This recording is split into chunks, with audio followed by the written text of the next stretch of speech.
Nobody knew my secret. They saw me serving drinks and smiling at passengers. But when both pilots suddenly collapsed at 10,000 meters, I had only minutes to decide. Tell them the truth and risk everything, or let everyone die. The cockpit door was locked.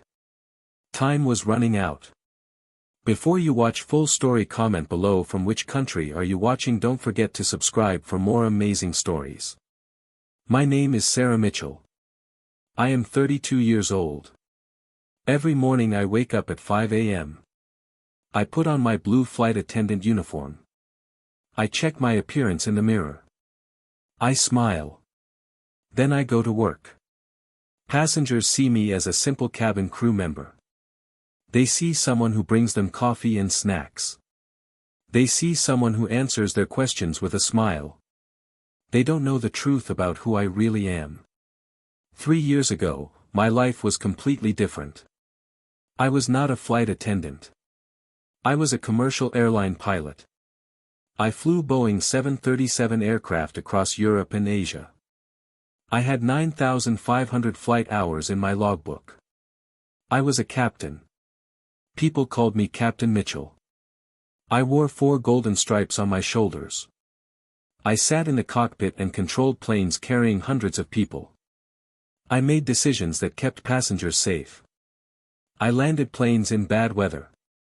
I handled emergencies. I was proud of my job. I worked hard for 12 years to become a captain. But then everything changed in one terrible moment. It happened on a cold winter morning in December 2020.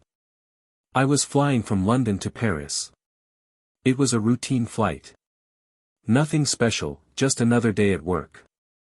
But during the flight, I started feeling strange. My vision became blurry. My hands started shaking. I felt dizzy and confused. My first officer noticed something was wrong.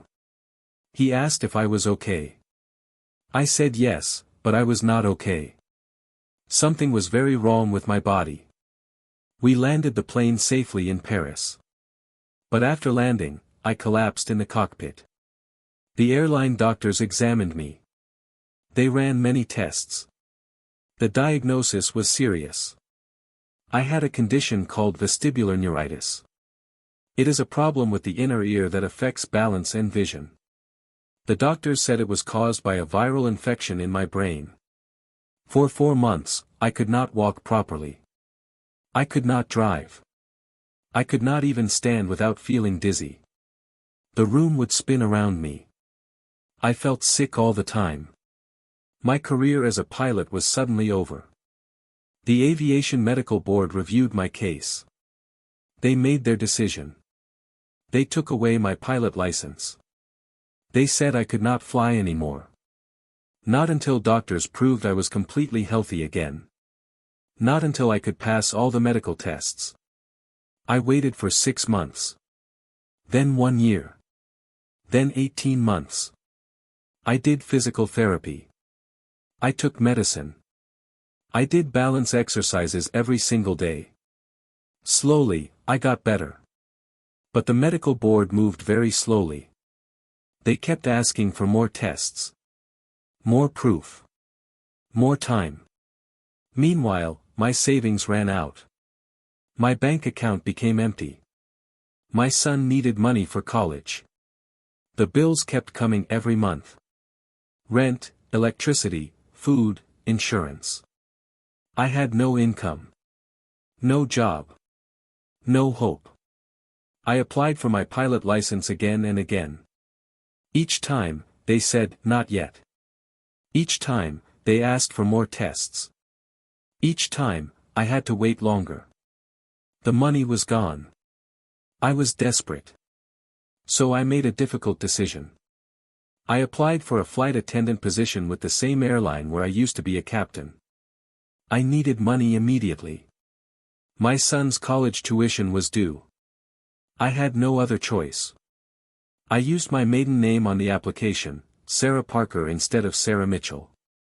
I did not tell them about my background as a pilot. I did not mention my 9,500 flight hours. I just applied as a regular person looking for a job. They hired me within 1 week. Suddenly, my entire life changed. I went from commanding aircraft to serving coffee.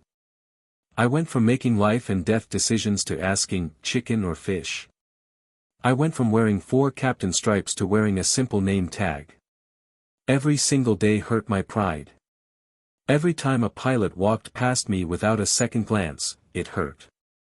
Every time a passenger spoke to me rudely, it hurt. Every time I had to say, yes sir, and, right away ma'am, I remembered who I used to be. But I needed the money.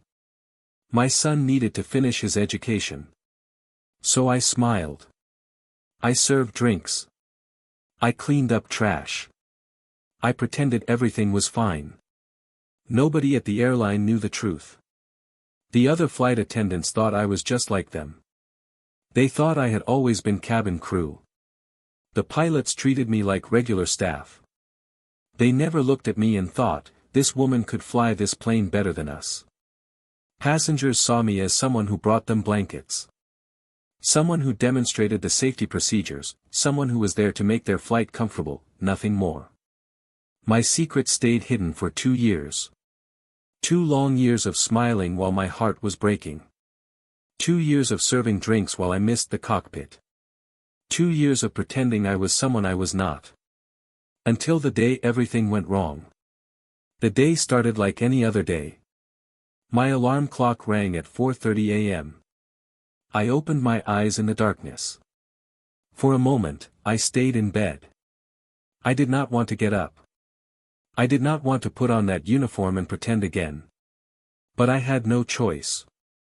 Bills needed to be paid. My son needed support. So I got up. I took a shower. I put on my blue uniform. I checked that my name tag was straight. I looked at myself in the mirror. Just another day, I told myself. Just smile and serve. You can do this. I arrived at Frankfurt Airport at 6:15 a.m. The sun was just starting to rise. The airport was already busy with travelers. People rushing everywhere, suitcases rolling, announcements echoing through the halls. I checked the crew board. My flight was LH445 to Istanbul. It was a 3-hour flight. Simple and easy, nothing special. I had flown this route dozens of times before. But back then, I was sitting in the cockpit. Now I would be serving drinks in the cabin. I met my crew members in the briefing room. There was Anna, a young German flight attendant who loved to talk. She was always cheerful and friendly. There was Marcus, a tall man who had been cabin crew for 15 years. He knew all the procedures perfectly. Then the pilots arrived. Captain Thomas Weber walked in first. He was about 50 years old. Very experienced, very confident. He nodded at us politely but did not really look at us. To him, we were just cabin crew. People who served drinks, nothing important. First Officer Lisa Schneider came next. She was younger, maybe 30 years old. She smiled and said good morning to everyone. She seemed nice. Friendly, professional. Neither of them knew that I had more flight hours than both of them combined. Neither of them knew I could fly this aircraft with my eyes closed. Neither of them knew that I had been a captain when they were still first officers. We did our safety checks together. We counted the life jackets under the seats. We checked that all the oxygen masks worked. We made sure the emergency equipment was in place. We tested the lights and the intercoms. Everything was perfect. Everything was ready. Passengers started boarding at 7:30 a.m.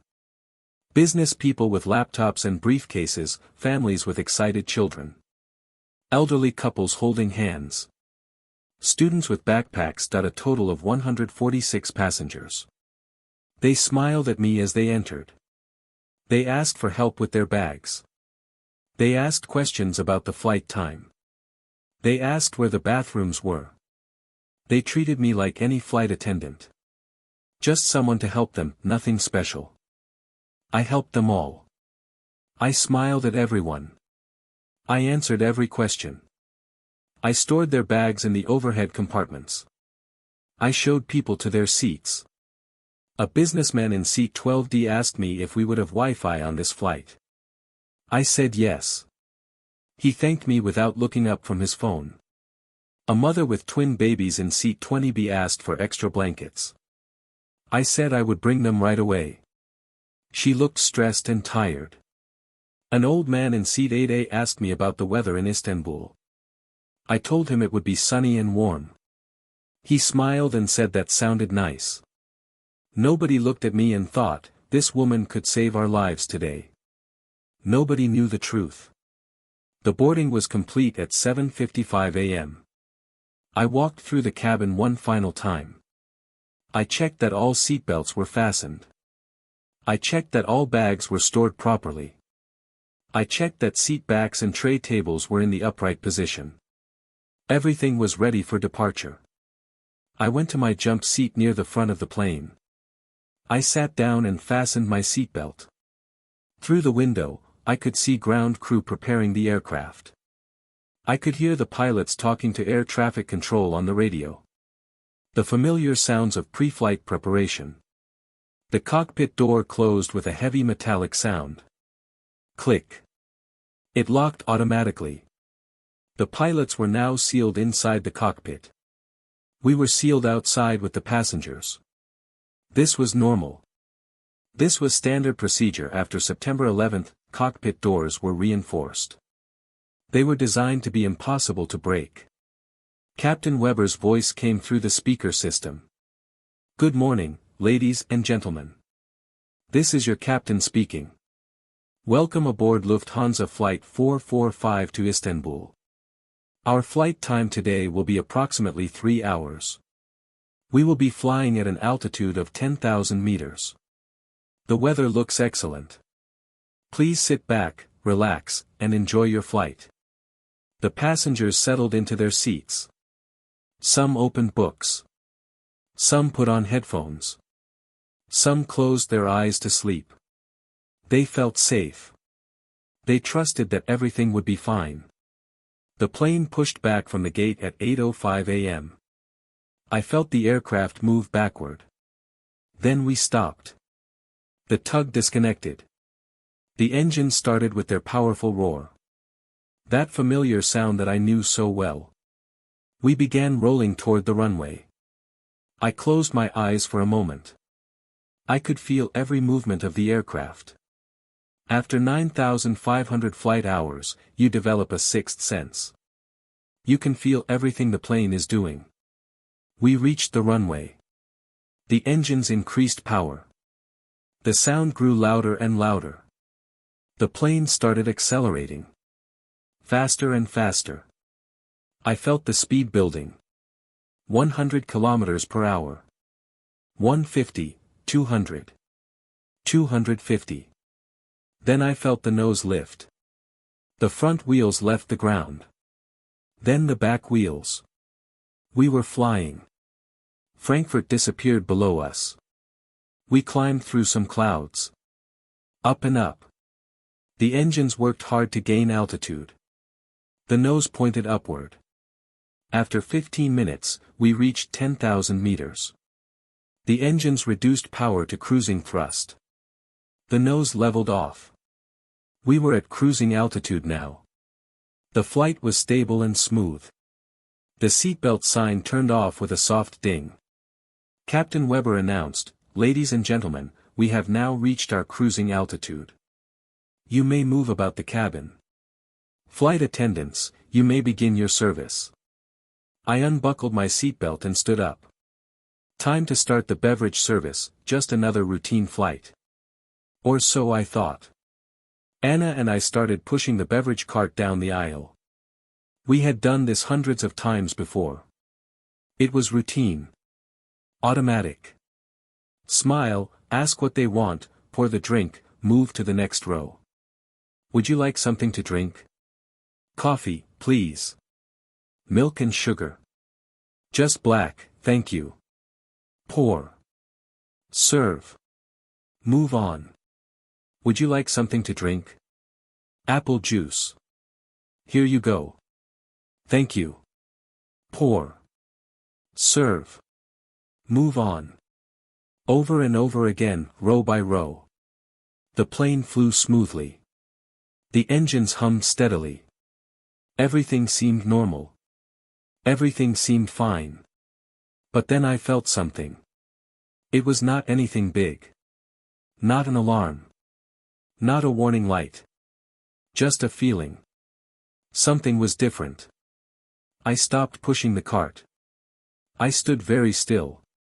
I listened carefully. Anna looked at me. Are you okay? She asked.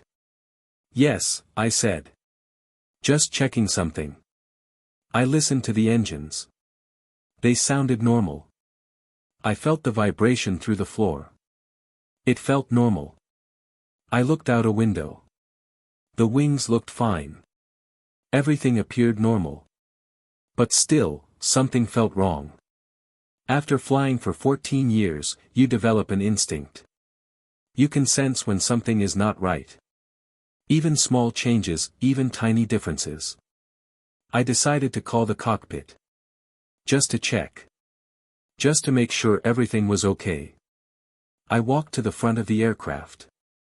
I picked up the intercom phone on the wall. I pressed the button labeled Cockpit. I waited. Nothing. No answer. No sound of the phone ringing. That was strange. Usually, I could hear background noise when the intercom connected. The sound of air conditioning in the cockpit, radio communications. Computer beeps. But this time, there was only silence. I tried again. I pressed the button and waited. Still nothing. Complete silence.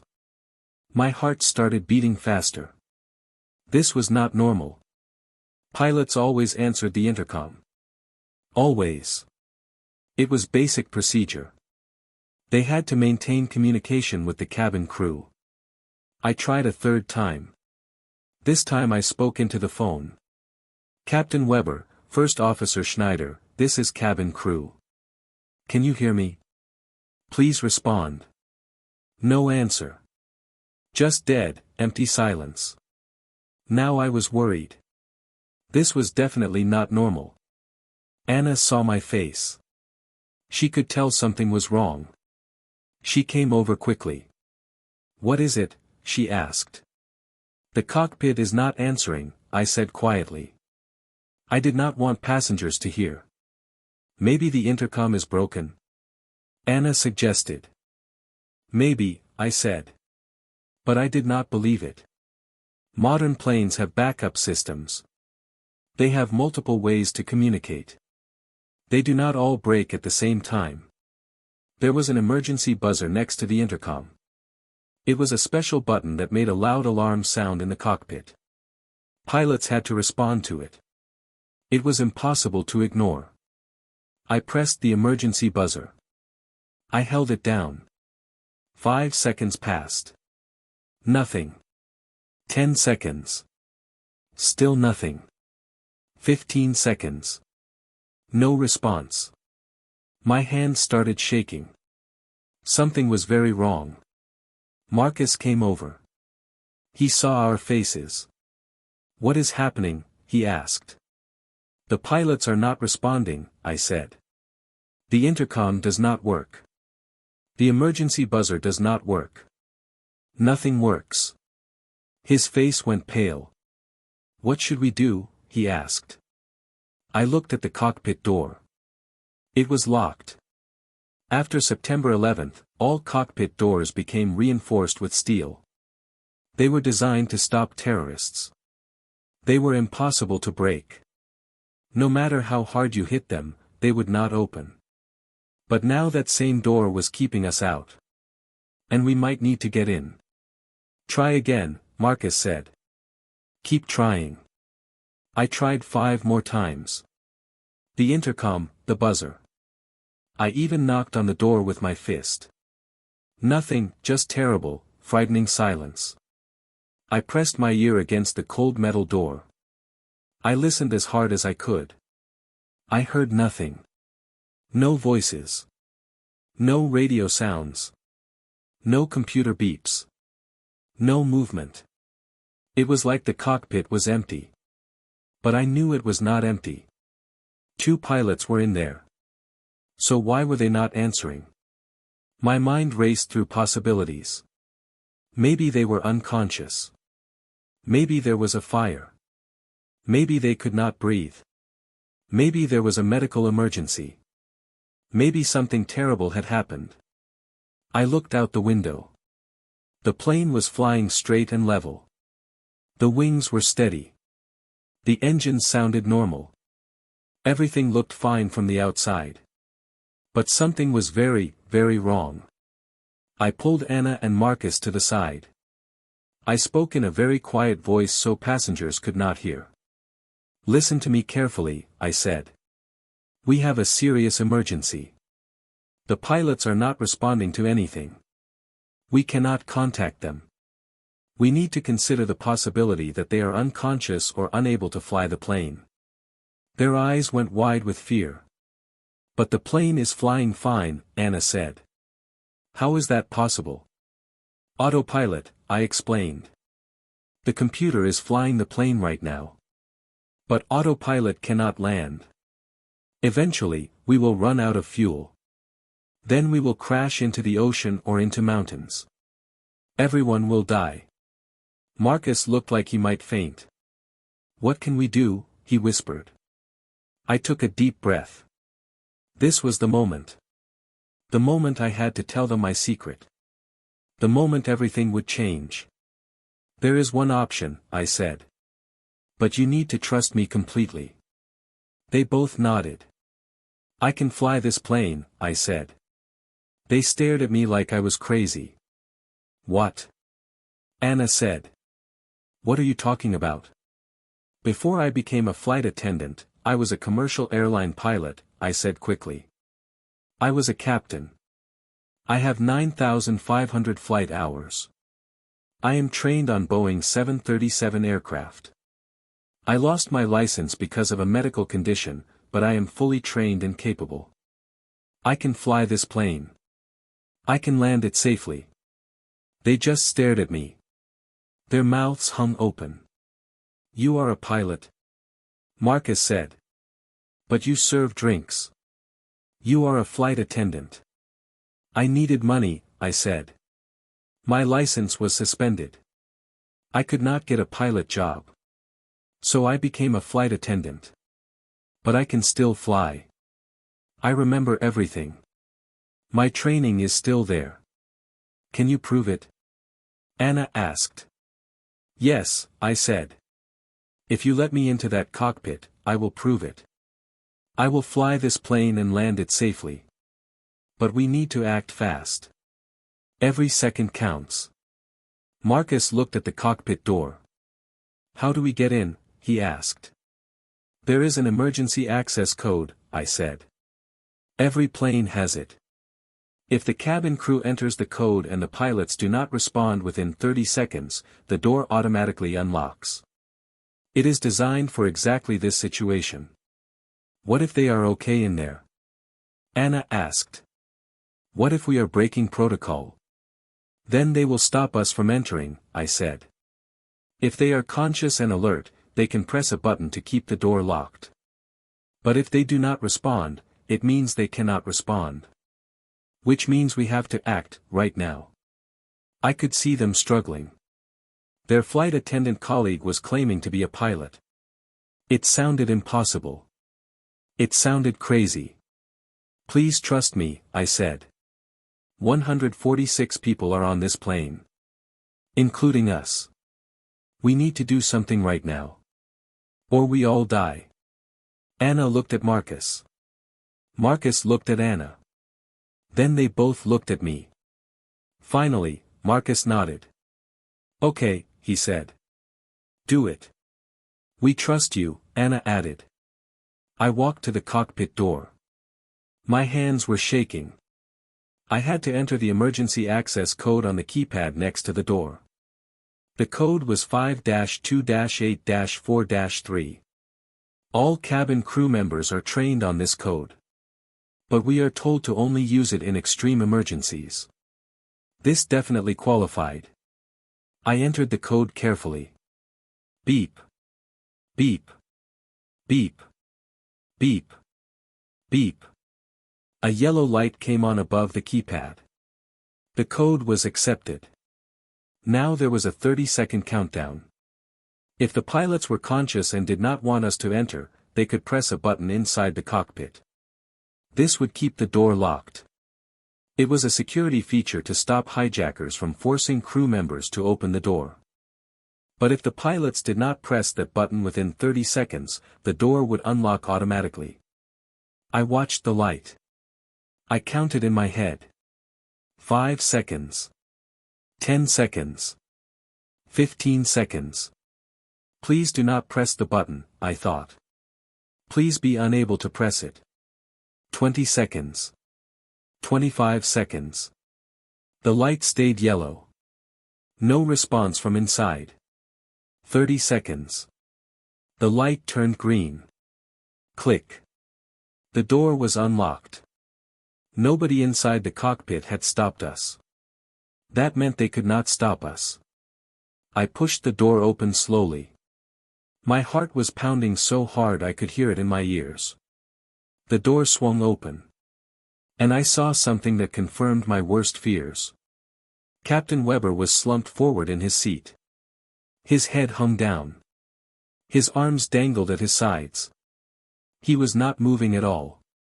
First Officer Schneider was collapsed against the side window. Her head was tilted at an awkward angle. Her eyes were closed. She was not moving either. Both pilots were completely unconscious. "Oh my God," Anna whispered behind me. I moved quickly. I checked Captain Weber first. I felt his neck for a pulse. Strong and steady. He was alive. I checked his breathing. Normal. His chest was rising and falling regularly. I checked First Officer Schneider. Pulse strong, breathing normal. She was alive too. Both pilots were alive. But they were deeply unconscious. I tried shaking Captain Weber's shoulder. "Captain. Can you hear me?" Nothing. No response. No eye movement. Nothing. I looked at the instrument panel. Dozens of screens, switches, buttons, controls. Everything was exactly where I remembered. The autopilot was engaged. I could see it on the flight mode display. The plane was flying itself. Course was steady. Altitude was 10,000 meters. Speed was normal. The engines were running perfectly. Everything looked fine except for one terrifying fact: nobody was flying the plane. Well, the computer was flying the plane.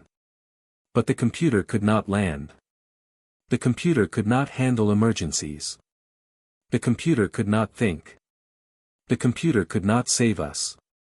We needed a human pilot. And I was the only one on board. I looked at the radio panel. I could see that Frankfurt Air Traffic Control had been trying to call us. Multiple missed radio calls were logged on the screen. They were wondering why we were not responding. "Get them out of here," I told Marcus and Anna. "Move them to the cabin. Lay them down. Check their vital signs. Keep them comfortable. And do not let the passengers panic." "What are you going to do?" Anna asked. "I am going to fly this plane," I said.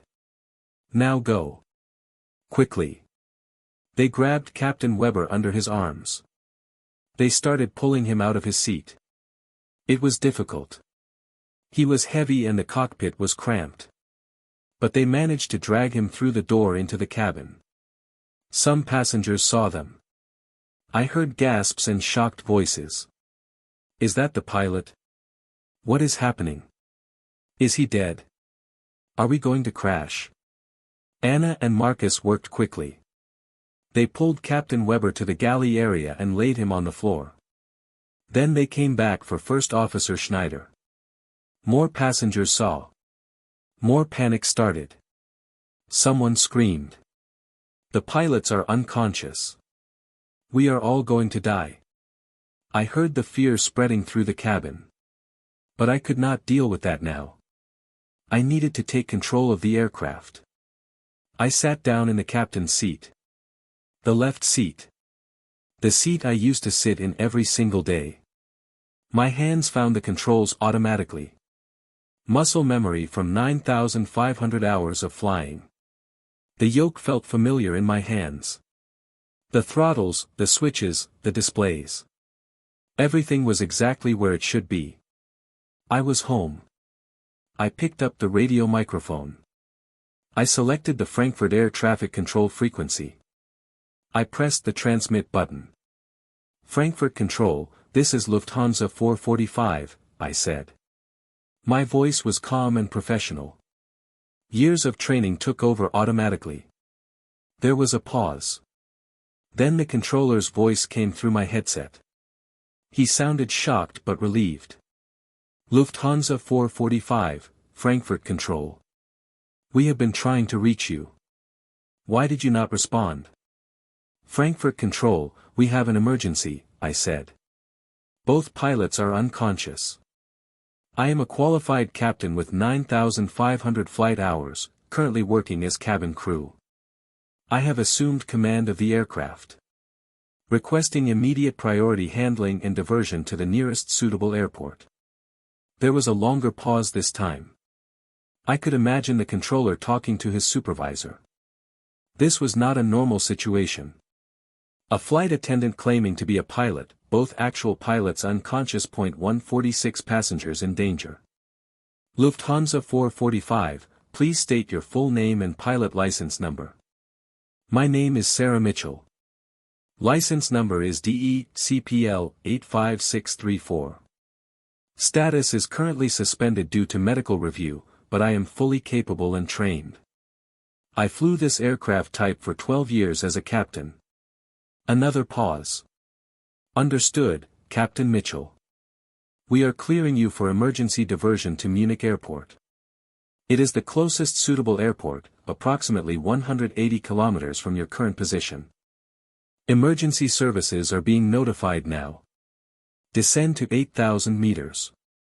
Maintain heading 120. Munich Tower has been alerted. Roger that, I said. Descending to 8,000 meters, heading 120. Please arrange for medical personnel to meet the aircraft. 2 patients requiring evaluation for possible poisoning or sudden medical event. Confirmed. Medical teams are standing by. Lufthansa 445, you are cleared direct to Munich. Contact Munich approach on frequency 119.2. Switching to 119.2. Thank you for your assistance. I changed the radio frequency. Then I looked at the autopilot controls. I needed to descend. I needed to slow down. I needed to prepare for landing. My hands moved across the controls confidently. I entered the new altitude into the flight computer. 8,000 meters. I adjusted the vertical speed. Minus 1,000 feet per minute. I pulled back the throttles slightly. I felt the nose dip as we began descending. The engines reduced power. The speed decreased. Everything felt natural. Like I had never stopped flying. Like the past 2 years had not happened.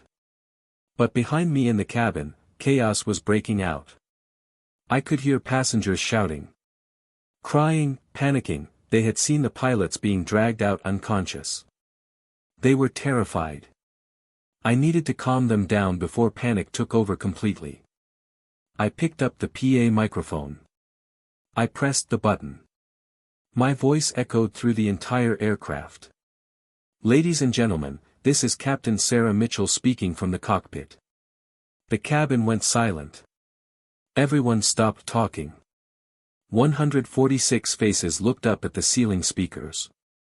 You may have noticed that our original pilots have been removed from the cockpit. They are unconscious due to a medical emergency. However, they are breathing and stable. They are being cared for by our cabin crew. I paused. I needed to sound confident. Strong, reassuring. I want you to know that I am a fully qualified commercial airline pilot with 9,500 flight hours. I currently work as a flight attendant due to a temporary license suspension, but I am completely trained and capable of flying this aircraft. I have taken control of the plane. All systems are functioning normally. Another pause. We are diverting to Munich Airport for an emergency landing. We will be on the ground in approximately 30 minutes. I need everyone to remain seated with seatbelts fastened. Please follow all instructions from our cabin crew. We will land safely. I promise you that. I hung up the microphone. I hoped my words had calmed them. I hoped they believed me. Munich approach came on the radio. Lufthansa 445, Munich approach. We have you on radar. Emergency services are standing by. Runway 08R is cleared for your arrival. Wind is light from the west. Weather is good. How many souls on board? 148 souls on board, I said. Including crew. Fuel is adequate for normal approach. Requesting straight-in approach to runway 08R. Approved. Descend to 3,000 meters. Reduce speed to 400 km per hour. Descending to 3,000 meters, reducing speed. I adjusted the autopilot again. The plane descended faster now. I pulled back the throttles more. The speed decreased to 400 km per hour. Through the windscreen ahead, I could see the Alps in the distance. Beautiful mountains covered with snow. Munich was on the other side. Behind me, Anna's voice came through the cockpit door. Sarah, both pilots are still unconscious. Their breathing is normal, but they will not wake up.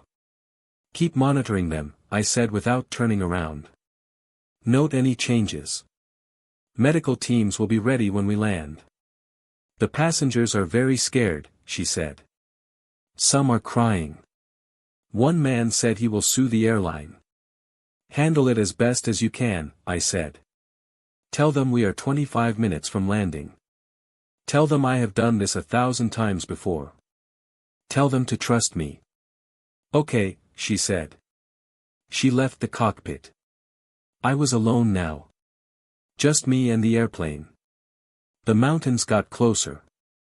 Munich appeared on the horizon. I could see the city. The buildings, the airport in the distance. Lufthansa 445, descend to 1,500 meters. Reduce speed to 300 km per hour. You are cleared for visual approach runway 08R.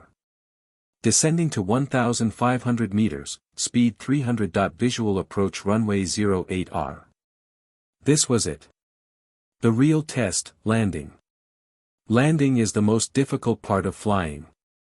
You have to judge speed, height, angle, and distance perfectly. One mistake and you crash. You kill everyone. I had landed planes thousands of times before. But it had been 2 years since my last landing. 2 years since I sat in this seat. 2 years since I controlled an aircraft. Would I remember how? Would my hands remember? Would my instincts be sharp enough? There was only one way to find out. I reached forward and disconnected the autopilot. I pressed the button. The autopilot disengaged with a soft beep. Suddenly, I was hand-flying the plane. Full manual control. No computer help. Just me. The yoke felt alive in my hands. I could feel every movement of the aircraft. Every tiny adjustment, every gust of wind, every response. I looked outside. The runway was straight ahead. About 12 kilometers away. I reduced speed more. I reached for the flap lever. I extended the flaps to position 5. The plane slowed down. The nose came up slightly. Lufthansa 445, you are 10 kilometers from runway. You are cleared to land runway 08R. Wind is calm. Emergency vehicles are in position. Cleared to land, I acknowledged. 8 kilometers. I could see fire trucks waiting along the runway.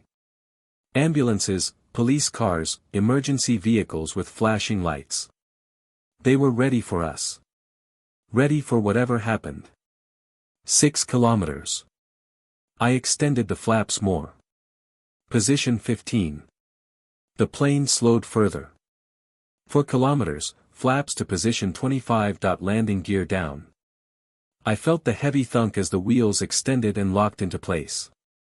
3 kilometers. I was lined up perfectly with the runway centerline. Speed was good. Height was good. Descent rate was good. 2 kilometers. Flaps full. Position 40. The plane was configured for landing. 1 kilometer. Everything was perfect. The approach was stable. Airspeed 250 kilometers per hour. Descent rate 700 feet per minute. Lufthansa 445, you look good. Cleared to land. Cleared to land. 500 meters. The runway was getting bigger and bigger in the windscreen. I could see the white centerline markings clearly now. 300 meters. I reduced power slightly. The engines quieted. 200 meters, almost there. 100 meters. I started the flare. I pulled back gently on the yoke. The nose came up. The descent slowed. 50 meters. The plane was floating just above the runway. 20 meters. Pull back more. 10 meters, almost touching. 5 meters. The main wheels touched the runway. Thump. A perfect landing. Smooth. Gentle. We were down. I immediately pulled the throttle levers into reverse. The engines roared as they pushed against our forward motion. The plane decelerated rapidly. I pressed the brakes. The aircraft slowed down. Slower and slower. The emergency vehicles were following us along the runway. Lights flashing, sirens wailing. We rolled to a complete stop. I set the parking brake. I shut down the engines. Silence. The only sound was my own breathing. We were on the ground. We were safe. All 148 people were safe. I had done it. I sat back in the seat. My hands were shaking uncontrollably now. Sweat ran down my face. My heart was pounding like a drum. But we were safe. The cockpit door burst open. Paramedics rushed in.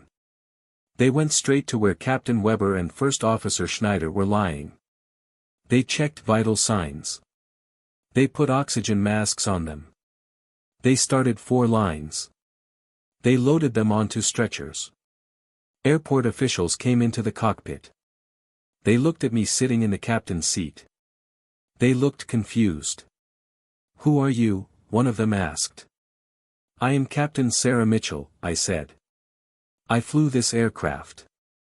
"But you are wearing a flight attendant uniform," he said. "It is a long story," I said. "I am a qualified pilot.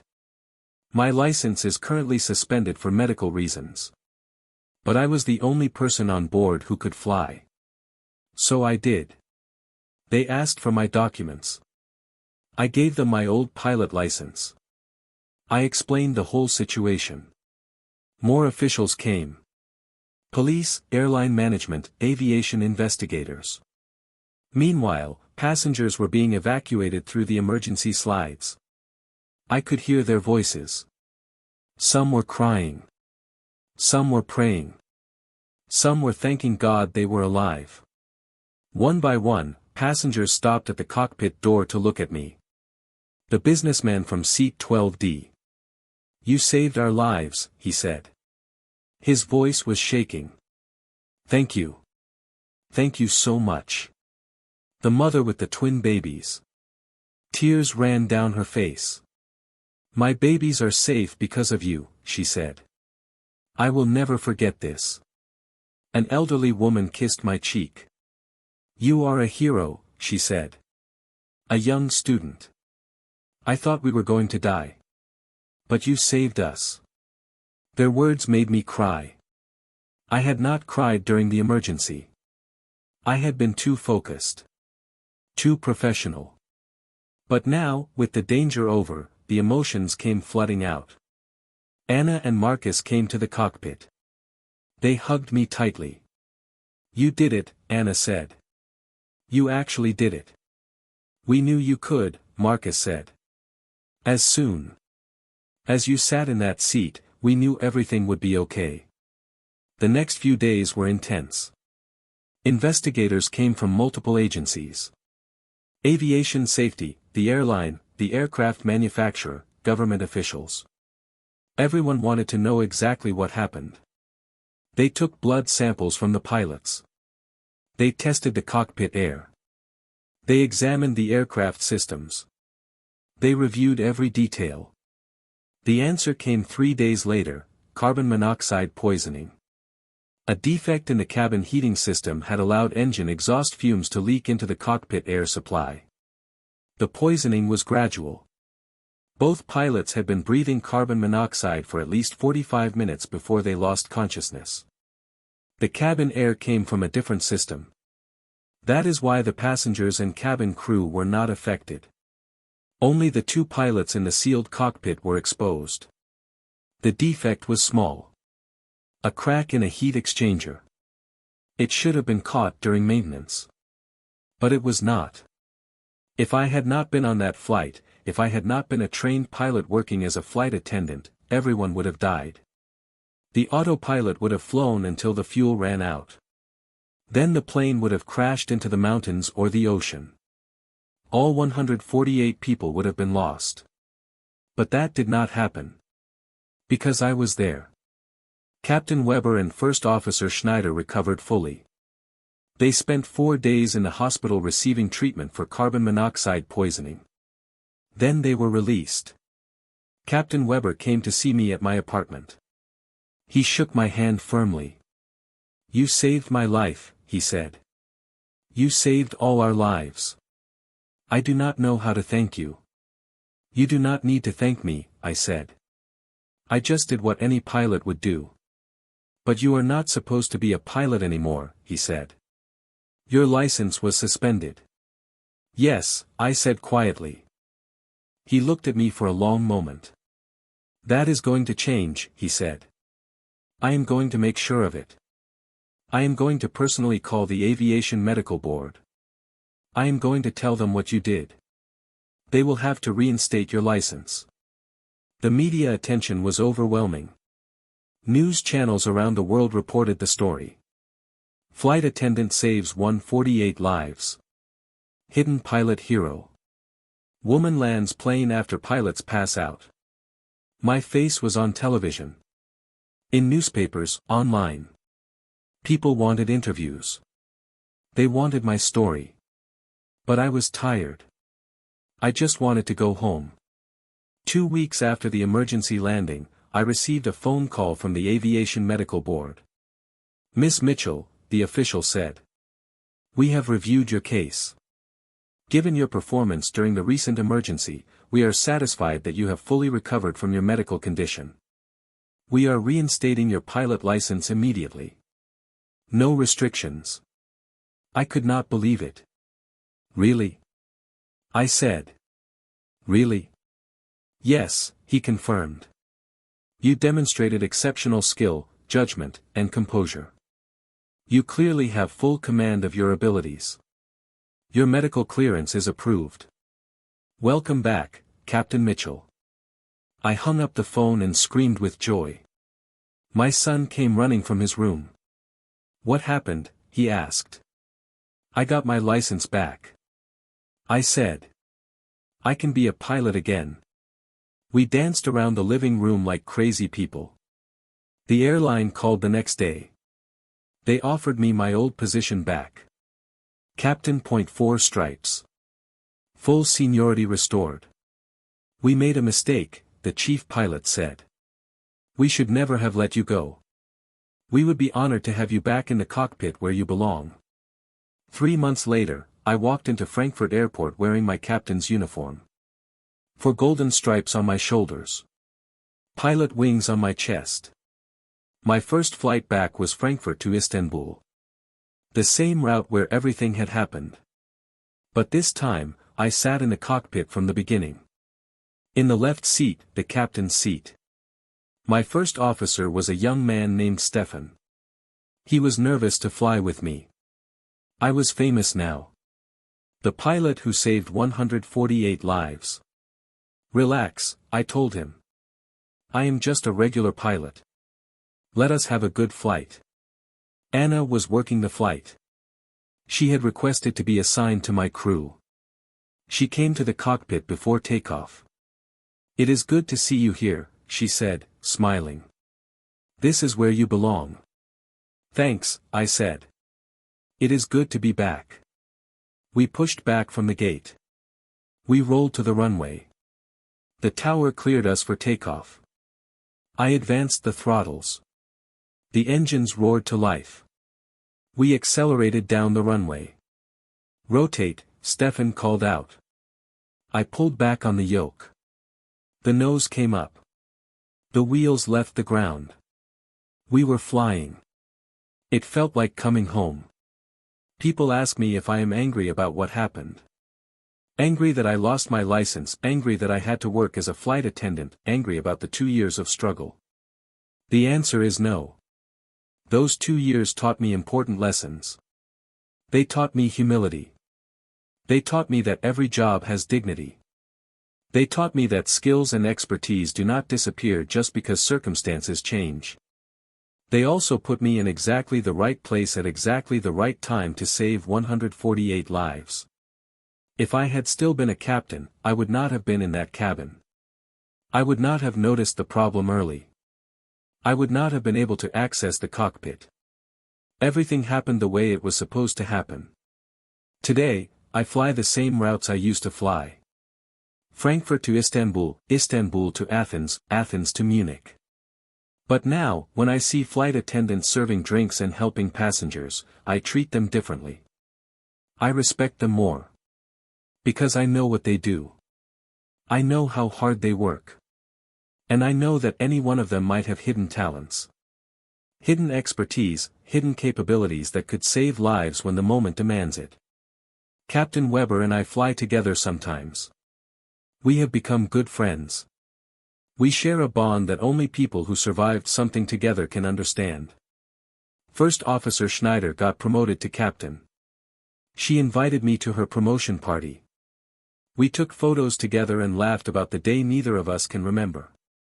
The 146 passengers scattered back to their normal lives. But a few have reached out to me over social media. They send messages of thanks. They tell me how the experience changed them. One man quit his stressful job and started his own business. He said he realized life is too short. A woman reconnected with her sister after 15 years of not speaking. She said she realized family matters more than pride. A young girl told me my story inspired her to become a pilot. She is now in flight school. Those messages mean more to me than any award or recognition. Because at the end of the day, I did not save a plane. I saved people.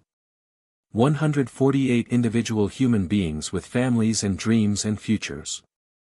And that is what being a pilot is really about. Not the uniform. Not the stripes. Not the status. It is about bringing people home safely. Every single time. No matter what. Looking back now, 3 years after that terrifying day, I understand something important. Life will knock you down. It will take away things you love. Your career, your identity, your confidence. But it can never take away your skills. It can never take away your knowledge. It can never take away who you really are inside. When I was serving coffee at 10,000 meters, I was still a pilot. The uniform did not matter. The title did not matter. My capabilities were always there, waiting for the moment when they would be needed. That is the real lesson of my story. You are not defined by your current circumstances. You are defined by what you carry inside you. Your training, your experience, your determination to never give up. Today, I speak at aviation conferences. I tell my story to young pilots who face setbacks. I tell them, do not give up. Keep your skills sharp. Stay ready. Because you never know when life will give you a second chance. I also speak to people who are not pilots. Office workers, teachers, engineers, artists, anyone who has faced failure or rejection. I tell them, your moment will come. Stay prepared. Stay humble. Stay ready. Because somewhere out there right now, there is a person doing a job they feel is beneath them. Maybe they lost their real career. Maybe they are struggling financially. Maybe they feel forgotten. But inside them burns the same expertise. The same capability. The same potential that saved 148 lives that day. Your hidden talents matter. Your past experience matters. You matter. Never forget that. Never give up. Because when the cockpit goes silent, the world needs people who remember how to fly.